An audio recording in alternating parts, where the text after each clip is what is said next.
নমস্কার বন্ধুরা, আজকে হাজির হলাম আবারও একটি রেসিপি নিয়ে। তো বানাবো আজকে মোচা চিংড়ি। মোচাটা সুন্দর করে বেছে নিয়েছি। বেছে এরপরে হলুদ জলে কুচি কুচি করে কেটে কিছুক্ষণের জন্য চুবিয়ে রেখে দেবো। তারপর কড়াতে তেল গরম করে ভেজে নেব কিছু কুচনো আলু।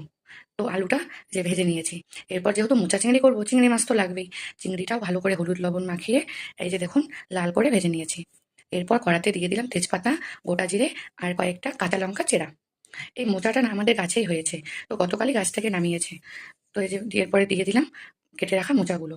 মোচাটা ভেজে নিয়ে দিয়ে দিয়েছি লবণ, হলুদ আর ধনে জিরে গুঁড়ো দিয়ে ভালো করে মিশিয়ে একটু জল দিয়ে সেদ্ধ করে নিয়েছি।